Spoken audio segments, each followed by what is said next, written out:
the District of Columbia. As Keith pointed out, my background, I'm a Mainer. I grew up in Maine. I grew up in Arundel, Maine. Obviously attended Husson. I see Matt Gilbert on the phone, who he and I spent some time together on campus. We had some good times for sure during those years. And then from there was fortunate enough to hook up with at the time was Coopers and Lybrand, and became PricewaterhouseCoopers, and spent 5 or 6 years of my career. When I was there, I had a large client list, a diverse client list. Also, 4 or 5 of the partners at the firm at the time were also Husson alum. One of them was a fraternity brother of mine at Tau Kappa Epsilon. And that was a really fun time for me, being sort of young and traveling the country and seeing all these different industries. And that gave me an opportunity to really get involved in the construction industry. And with that, transitioned to the DC area in 2002, when I worked for Forrester Construction, which was a mid-sized general contracting firm. That led to a really interesting opportunity with a real estate developer.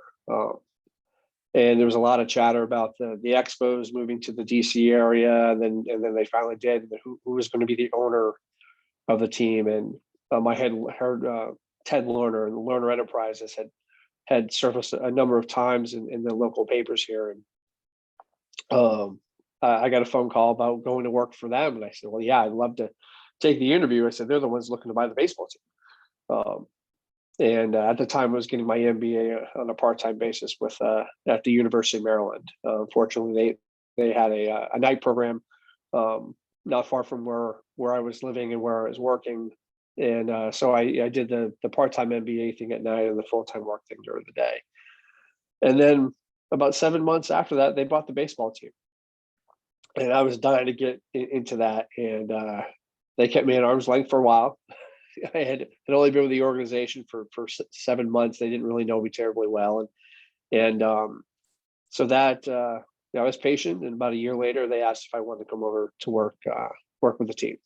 And when I did that, I actually started working at what used to be known as what still is known today as RFK Stadium. I started there in October of that year, and we kind of closed out that ballpark from a baseball perspective, and we transitioned to our new gigs here in 2008 at Nationals Park. And my experience throughout that entire process was really an eye-opening one. When they asked me to come into baseball, I didn't really know what it meant. For so long, I was growing up as a big sports fan, as most of us are in the New England area. We grow up, rooting for the Red Sox, rooting for the Patriots and the Celtics and the Bruins. It's a very heavy pro sports region. But I had no idea what really went on behind the scenes at these baseball teams. You always heard about the GM, but you didn't really know much of anything else that was going on. Come to find out, it's like any other business, right? We have a marketing department, we have a sales department, we have accounting, we have finance, we have HR, we have facilities and ballpark operations, because we're a facility management company as well, since we operate the stadium. And so when I transitioned into becoming part of the team, my eyes got really wide really fast, because we were moving into a new baseball stadium, which, that is something that is very hard and very stressful. There's a lot of things that need to come together. And these dates on the calendar, they don't really move. When opening day is this, we know when opening day is, and we know it 12 months in advance. And when you're building a ballpark, you hope the construction schedule cooperates with when those games are scheduled. And we actually did move into the ballpark right after we started. Our first game was March 30th, which was a Sunday. And then we went on this huge road trip. And then we came back, we played a couple more games, and then we had the Pope. And the day after that, we actually moved in the ballpark. So it was sometime in April before we actually moved into our offices, which made it really interesting and unique and challenging. And for so long, we had survived where we had offices downtown, and then we had offices at RFK Stadium. So as an organization, we really weren't around each other a lot. So it was a blending of personalities, a blending of people, and all trying to to do this during a baseball season. Through those years, I've been fortunate enough to be part of some really bad teams, which led to us drafting Steven Strasburg and Bryce Harper, and led to us having this incredible debut of Steven when he struck out 14 Pittsburgh Pirates. It was able to be in the stands and enjoy that with my family, and it just was led to many, many more moments, and culminating in 2012 when we actually made the postseason for the first time. And for those, I remember, I don't know how much you all followed it, but for us, it was a big deal because Jason Worth hit this incredible home run in Game 4 of the division series against the Cardinals, and the place just absolutely exploded. And unfortunately, we lost that series, but it led to the sort of many more moments down the road, including the 2018 All-Star game, which, probably the highlight of that was when Bryce Harper won the home run derby in really dramatic fashion. And then leading right into that was 2019, and that's when it got really special. And it started off really badly. We were 19-31 in May, and that was really frustrating, and ultimately culminated in one of these things. So that was a really fun year, and popped a lot of champagne. I've never, I think in college probably popped some beers and we probably sprayed it around because we're foolish college kids, but I never thought I'd do it as an adult. And there's nothing more fun than that experience. And it's something I'll never forget. I really had a chance to enjoy it with my family as well. My wife got to come out and fly out to Houston for game 1 of the series, and then my kids, when we won, they were actually on one of the buses in the parade. And my son hates when I tell the story, but I remember him looking up at me and saying, "Dad, I'm bored." I'm thinking to myself, you're in the World Series parade. There are literally you can see 1 million people out here, and you're bored. Someday to this day he hates when I tell the story, but he'll look back on that moment. It was, then culminated with a White House visit, and then we went to a Washington Capitals game that Sunday. It was just a 4 or 5 day, it was like out of a storybook. It's hard. I'm glad I have like thousands and thousands of pictures of it, because there's bits and pieces of it I'm sure I'll forget along the way, but it was just a really magical experience. But I guess we're here to talk about kind of what my day, I think it's supposed to be a day in the life of Ted Towne. And so my days are really unique. I was fortunate in 2014 to be asked to move into baseball operations. And so while I wear a VP of finance hat, I also wear a hat of an AGM in baseball ops, and with a focus really on the financial piece of it. And so, over the years, I've in my days really kind of ebb and flow with, I have a game plan when I start my day, but it never really goes that way.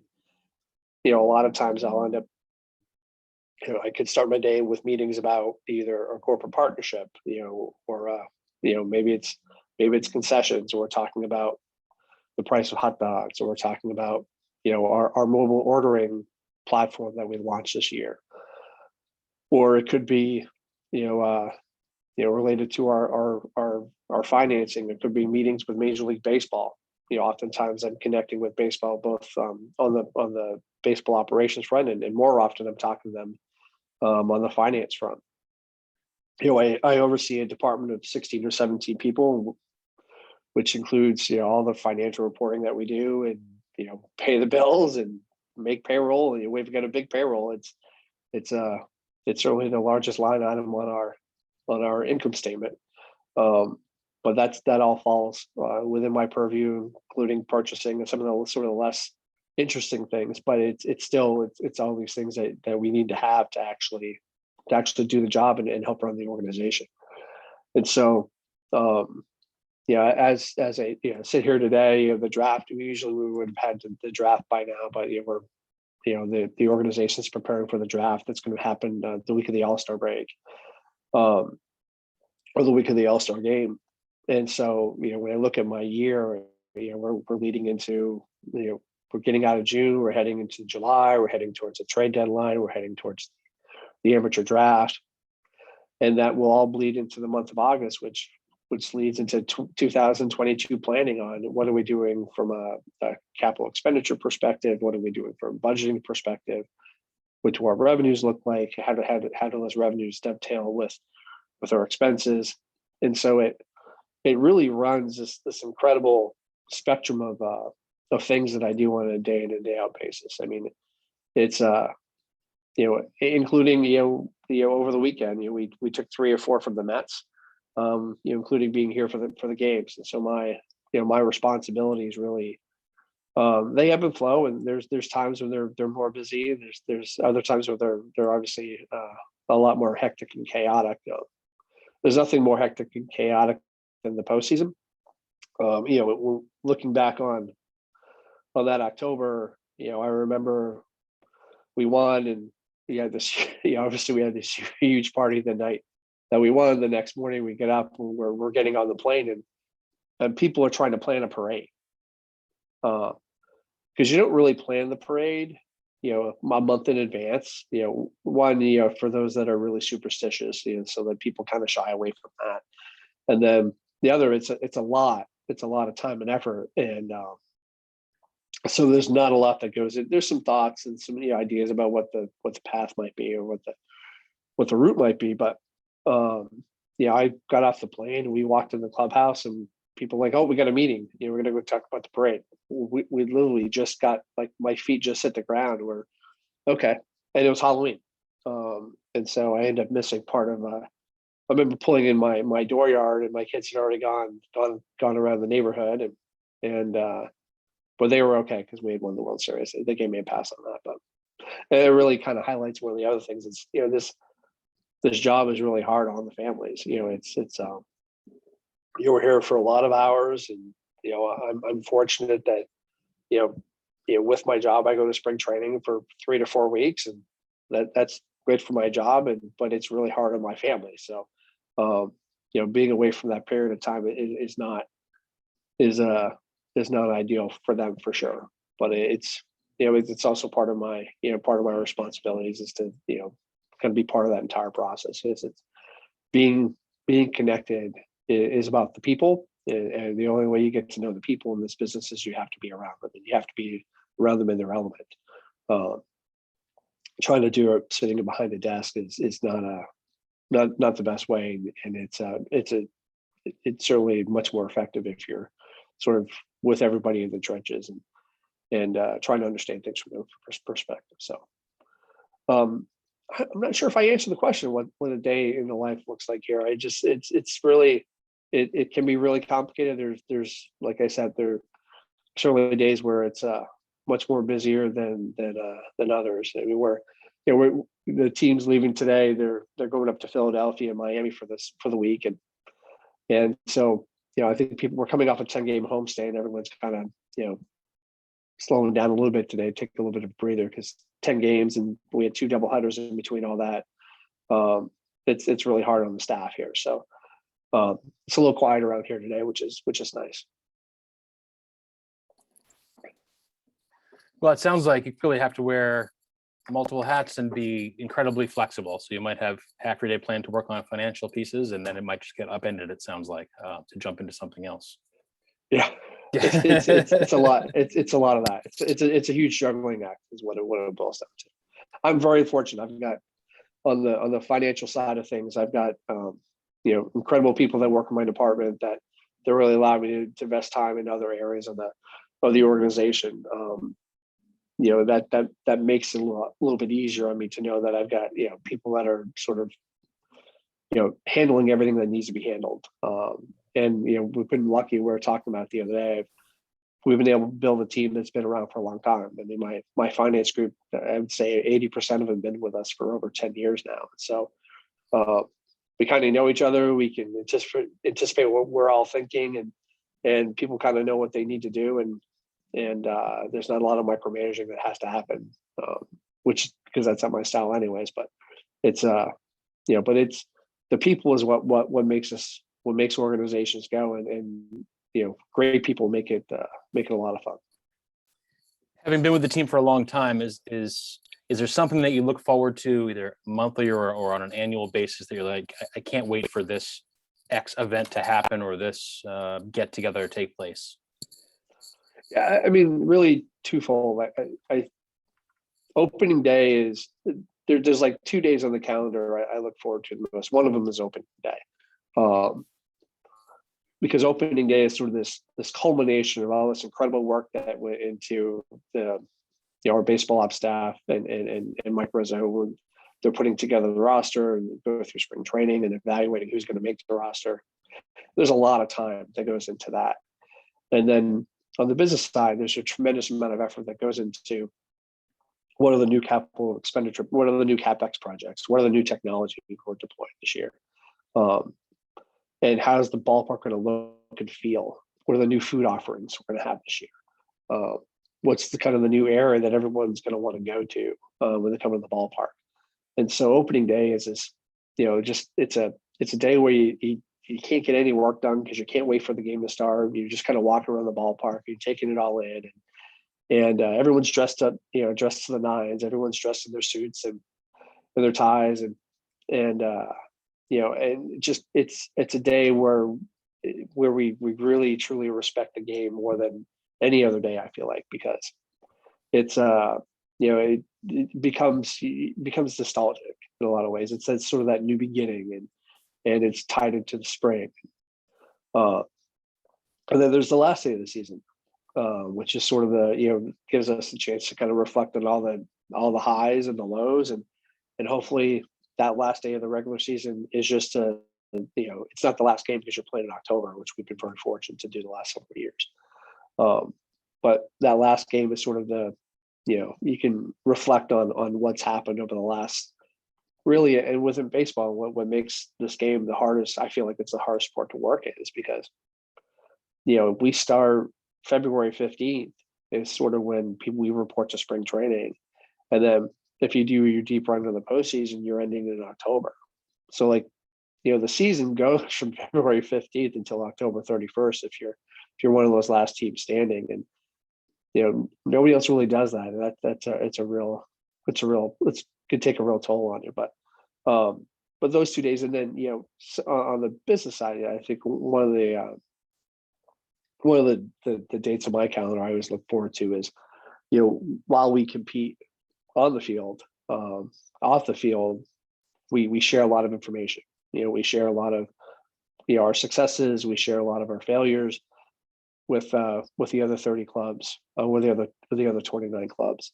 And so in December of each year, there's a meeting of all the sort of the finance professionals. So all the CFOs and controllers and VPs of finance, we all come together in New York at the commissioner's office, and we have a series of 2 or 3 days of meetings, and it's a chance for us to talk about all the things that they're doing, a chance for us to talk about some of the challenges that we're having. And those are some of my closest friends in the business, just because they understand your language, if you will. They understand some of the things that you're challenged with, because they have all the same challenges. It doesn't matter whether you're the Minnesota Twins, the Boston Red Sox, or the Washington Nationals. We have a lot of the same issues. And so that's a date on the calendar I usually look forward to every year, just because it's a good chance to see a lot of my good friends. And then spring training, like the first day of spring training it's the beginning, right? It's a time where it's busy, but it's not crazy, and you get a chance to kind of get down to Florida and be in the sun a little bit. And it's not like leaving DC to go down there isn't quite the same feeling as, say, leaving Maine to go down to Florida in February. My blood's thinned out a little bit, but but nonetheless. So those are some, I think those are like 3 or 4 dates I usually look forward to the most on the calendar. Terrific. Do you want to show us around a little bit, Ted, and head out to the ballpark? You had when we Yeah. talked the other day, you had some great points of interest, and you were talking about the development of the surrounding area. I thought that might be a nice thing to highlight. Yeah. Just give me 1 second. I gotta put this in because I gotta walk in the halls. You got it. You got it.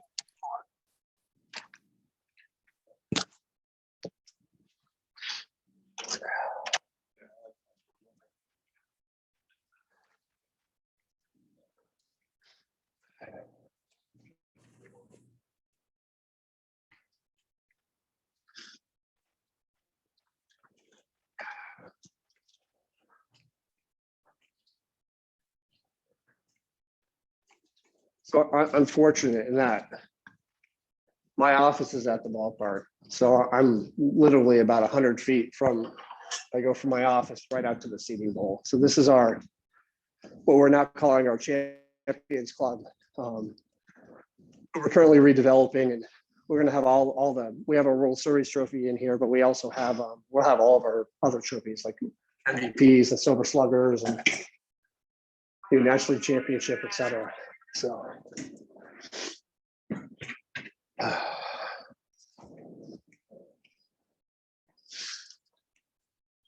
So this is usually where I watch the game from, which is nice. What you have here, you obviously you have the field and the seating bowl. One of the things that when they put the ballpark here,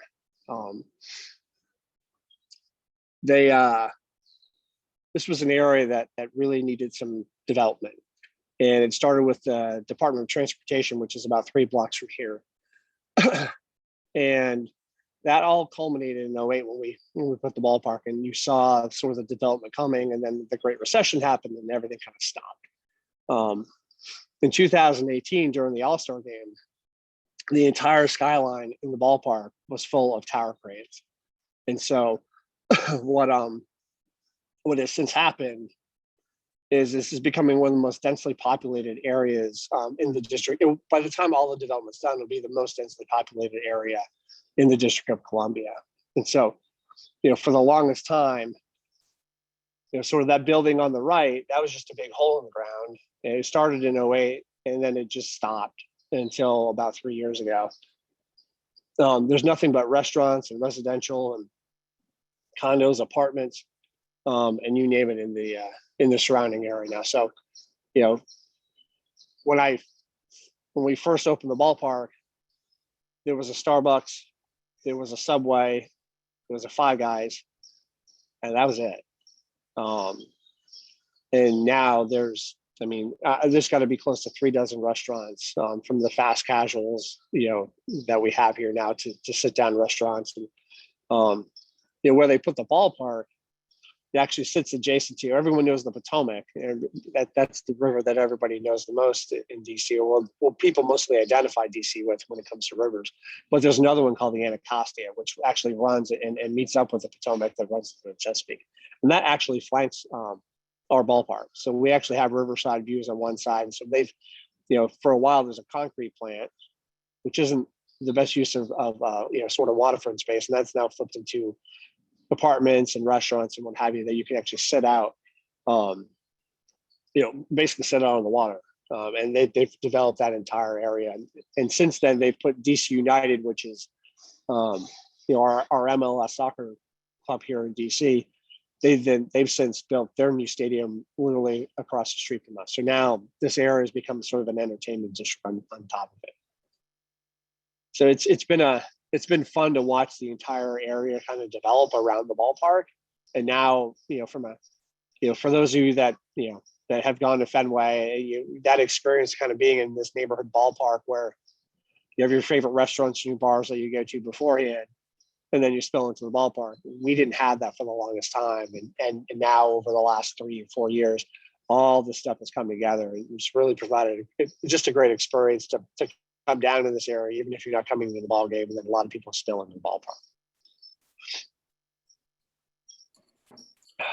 That's terrific. And when we talked earlier a few weeks ago, it's just amazing to me that 13 years is not a long time for it to explode like that, and it seems like a tremendous amount of development in a very short time period. So I think that's incredible for you guys and for the area.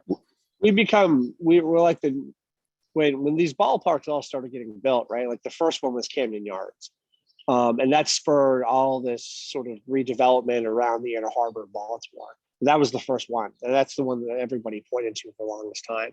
And then San Diego, they got their ballpark built in what is called the Gaslamp District. Again, was not a great part of town. And for those of you that have ever been to San Diego or been to that part where the ballpark is now, it's just full of restaurants and bars and nightlife and apartments, and it's really redefined that area. We're that next one that's done that. And now we're the one that people look to when they say, what about economic development and baseball financing and who should pay for a ballpark? A lot of people point to Nationals Park as one of the catalysts for all this development around the area.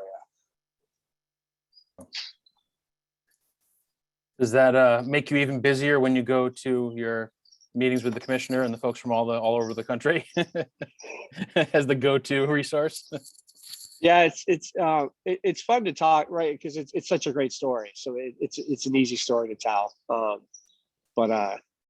Yeah, it certainly makes us a resource for clubs that want to sort of better understand, what happened here.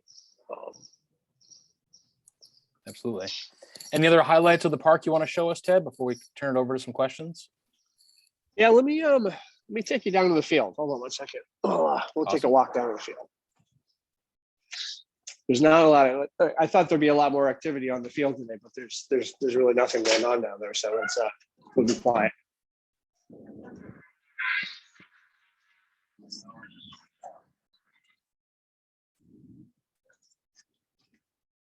What's the weather like up there right now? 80-ish and humid, mid 70s, 80s, somewhere in there. Yeah.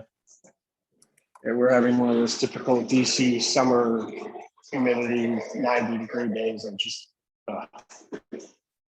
We had a couple of those a week or two back, and then that broke, and then it was a temperature felt like it dropped 30 degrees when it did.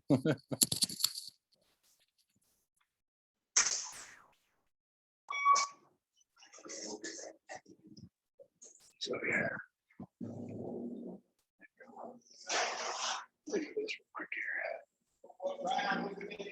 So that's our Nationals club, which is that's our highest end club. That's where all the if you're one of our celebrities, that's often where you're seen sitting. And just down here is where the visiting clubhouse is. I can't go in the clubhouse, but we can go down this tunnel.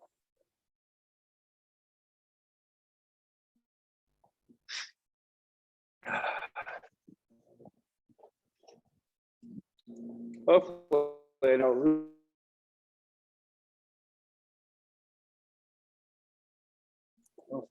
Range. This is not far from what we call it the rain room, where the umpires and the manager and the GM all sit and stare at the radar, trying to figure out. We lost you for a second there, Ted. Could you repeat that last thing? We just right where I was walking through. There's this thing we call it the rain room. It's not a place where you really want to spend a lot of time because you get some bad weather. But that's where the umpires, the managers, our head groundskeeper, our director of field operations, we all meet in there and try to figure out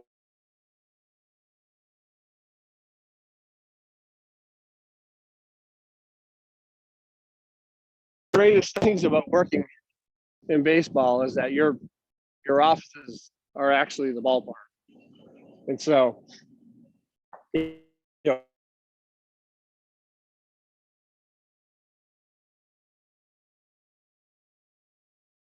I walked into the ballpark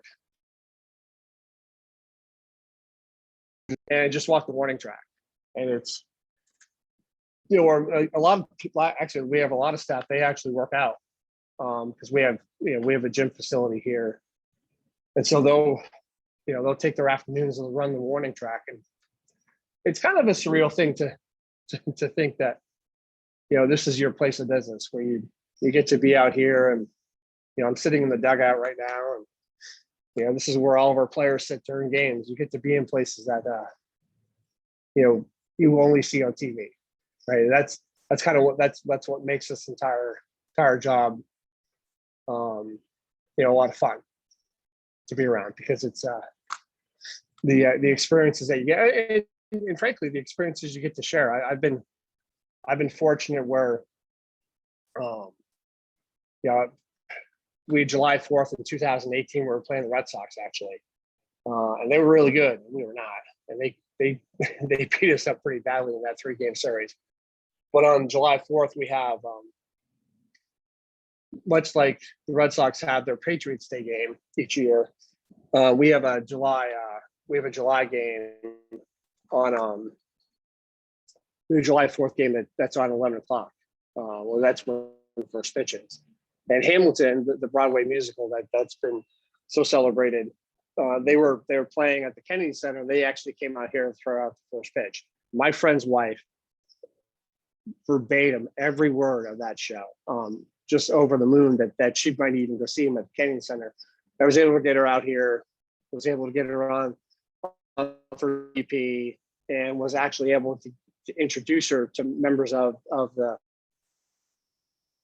cast, and gave her baseball. She got all their autographs on the baseball, and that's just an experience. That's an experience that she won't forget, and didn't cost me anything, and but it's kind of what baseball is all about. It's about sharing these experiences, whether it be with your yesterday being Father's Day, whether it be with your father, with your kids, or with your siblings or whoever. Baseball is all about the experience, and it's memories that last a lifetime, which is really the fun part of this, that I get to do every day. Absolutely. I mean, that sounds like an incredible experience for them. Oh my gosh. To be able to make that kind of connection. Do we have any questions from the audience? We had a couple that came through the registration page. So why don't I kick it off with those, Ted, and then I'll open it up to others. I don't want to forget those. Sure. What is your opinion based on scouting a player, what you see in his head and heart versus analytics? Is there a percentage that your scouts look at in looking at a specific player? Well, first of all, just to caveat, I don't spend a lot of time scouting. We've got great scouts, and they do a great job. And we've got a great analytics department, and they also do a great job. I think, what Mike Rizzo, our GM, would say, and I believe it, is that it's got to be a blend of both. You really need to have a solid blend of the two. And one, sometimes it's the analytics, will confirm what the scout might see, right, on the field, but the analytics isn't going to give you, what the makeup of the player is. And so, I feel like on the amateur scouting side, when you're scouting for the draft, our amateur scouts spend a lot of time at the field, but also in these players' homes, and talking to the high school coaches and the college coaches, and to try to get to know who the person is. And then they use that's obviously a very important part when it comes to player evaluation. Then you throw in, what they see in the performance of the game, and then you layer on top of all that the analytics. When you blend it together, you got hopefully what you believe to be is a complete picture of the player. And so that really informs us when we're going to, when we head to the amateur draft, and we start to look at the draft board and who we may take, in the first and the several rounds thereafter. I think on the professional scouting side, when you're scouting players that are in minor league systems of other teams, it's the same. It's a lot of, what is the scout seeing, and trying to blend that with what the analytics might be telling you. There's, when you're playing professional baseball, there's no going into their homes and things like that. So it's a whole new element. So it really is a blend of the two. And I think, teams that have found a way at it have been the ones that you see are most successful in the draft and developing the player. Thank you, Ted. Vic, you had your hand up. Do you have a question for us? Oh, you're on mute still, Vic. There we go. Can you hear me now? Yeah, absolutely. Good. Yep. Ted, I've really enjoyed your talk. This is Vic Stern. I'm down in Naples, Florida. I'm one of those sunshine alumni that never gets back to the university much, but I'm a huge Nationals fan, one of the #1 fans down this way. In fact, I'm going to the game on Sunday over in Miami. Looking forward to giving them a good hammering over there. And I do get up to a lot of spring games too. And I'm glad that Husson is getting the tickets down here for when they come down and do their promotions down here in South Florida. Yep.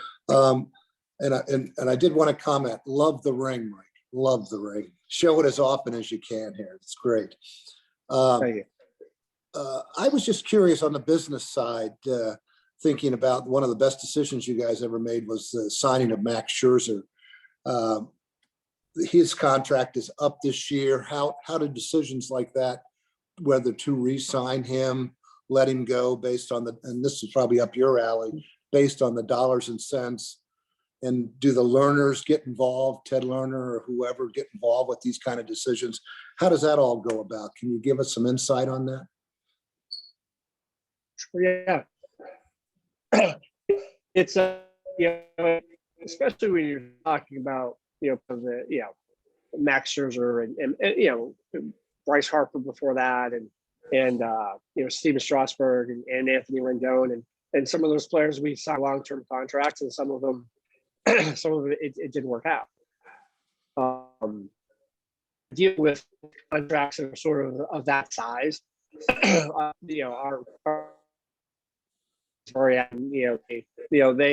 partner obviously with Mike Rizzo, who's leading the charge on where how we want to allocate our funds and how we want to allocate that player apparel to field the best team we possibly can on a year basis. And so some of it's looking at what does it look like today, and then you have to look future as well, and how do all those pieces fit together, and that becomes really challenging when players get hurt, and that can have a real impact on to health. There's that element as well. So it's it's something that a lot of people get involved with, and we evaluate how that player looks, how that player projects, and trying to work with agents and among others to get the best to work out the best possible deal for both us and the player. That's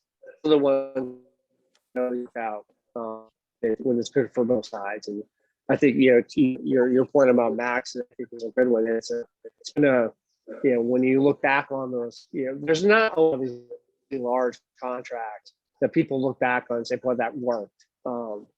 And I think we'll look, we have, and you can look at it now. Max is in the 7th year with us, and I think look on these past 7 years with, it's worked out great for us, and he's performed at the highest level. Being winning multiple Cy Youngs and World Series and you name it. So it's been great for both sides.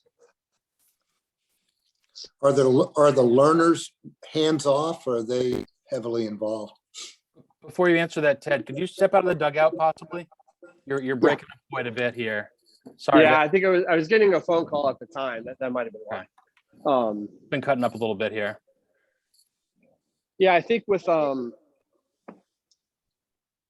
when you're talking about contracts of that size, they'll certainly will be involved in those conversations for sure. That's how they've sort of always been. They've been I think there's a healthy balance, right? Or at least there is, between listening to when you have your GM involved and the ownership involved, like they work really, really well together, and that's a partnership that when you're talking about large contracts, I think you really need to have. I think that's where you have the most success. Good job. Thanks. Thank you. I had one more, Ted, that came in through the registration page. She wasn't able to attend today, but I thought I'd ask the question anyway. I'm not sure if you can answer much of it, if it's secret or not, but she wanted to know if you expect to make any moves before the trade deadline. Yeah, those are always hard questions. We got some time to go between now and the trade deadline, and those are we have to see how the team's playing, and I think I got some confidence in what this team can do, and I think a lot of other people do as well. So we'll see. It's always a question mark. You hope you never have to be in a position to make those trades, but oftentimes we've added pieces at the deadline, like we did in 2019 when we added Daniel Husson. And he was the one to throw the last pitch of the World Series. And so those deadline deals really make an impact. Terrific. Dan, yeah. Go for it, sir. Well, good afternoon, and I want to say thank you, Ted. What a remarkable career you've had from leaving Husson all the way to where you are now. And I kind of relate a little bit to that aspect of it. I worked for the minor league team for the last 14 years at the Houston Astros up in Troy, New York, for the New York Penn League, and I even wind up getting a ring from the Astros. We went to the World Series and we were down there, and the minor league team here is now in the Federal League. And what you said about your work people, whether it be sports or the work people that you hire or you work for, they're teammates forever. And I just think it's a wonderful aspect of being baseball. I usher at the Valley Cats game, and I have a ShamWow, and I wipe people's seats down, and a good usher never leaves home without his ShamWow. And it's making baseball fans for life. And what you said, I can second the motion on everything you said on this. But I want to know if it's, a couple of years ago when you guys signed Strasburg, he was teammates with Jason Castro. And when Jason Castro made his debut, Strasburg was up in our field box watching the game, watching him make his minor league presentation to professional baseball. But one question I have, do you think there's going to be a real back and forth for the coming year between MLB and the Players Association in reference to a number of aspects of contracts, of capital that the teams are going to have next year, and a lot of this stuff that's going to be played back and forth, free agency and time allowed and stuff? Do you think, in your opinion, that might hit a snag and it might ruin the way baseball is looked at now for the coming year or next year? I mean, I certainly hope not. I mean, I really, I think, this is an area I really can't go into a lot of depth in terms of my opinions and things of that sort. I think the one thing I will say, is, everybody wants to see baseball continue to have labor peace. We've had the longest sort of stretch of labor peace, in sort of modern era. And so, I think everyone understands that there's a, and everybody has a desire to keep that going. But much beyond that, I really can't comment. Mm-hmm. It is interesting. You were mentioning sort of the, in minor league baseball. Just a fun little story here. So, when I started in 2008, all of our baseball ops guys came back from spring training. They said, "Hey, we met Dr. McConnell." I said, "What?" "Hey, we met Dr. McConnell." I said, "How do you know Dr. McConnell?" So Dr. McConnell was my high school principal at Kennymunk High School. Unbeknownst to me, he also ran security at the Portland Sea Dogs. Also, unbeknownst to me, he would go down to Viera, Florida each year to run security for what ultimately became our spring training facility. So when I showed up down in Florida for my first spring training, I got to hang out with my high school principal. It just shows you kind of what this small world that both we all are in Maine, and as well as within baseball. One quick follow-up to that. I lived in Cornish, Maine for a number of years, and I would go to Portland Sea Dog games, and we met a long, long time ago when I was living up in Portland at the Sea Dog games. And it's our paths cross somehow like that. But thank you very much. And this is just, I'll show you this. This is my first game I ever went to. It's at Ebbets Field. And me and Jackie Robinson, my father told me to hop the railing and take a picture with me and Jackie Robinson. So that's been incredible. In my blood. It's been in my blood for a long time. So congratulations to all. And we'll see you up there in September for the dedication. Chief. Thanks, Dan. That sounds terrific. Looking forward to meeting with you. Any other questions from our audience before we wrap up? Terrific. Well, Ted, thank you so much for taking an hour of your day to show us a little insight. We definitely have some baseball fans here on the call, and I know they appreciated your time. And to our alumni and friends who were able to join us today, thank you as well for taking some time today. So look forward to doing something like this again in the future. Thanks a lot, Ted. Yeah, thank you again. Thanks for everybody for coming, and really appreciate you having me. Take care.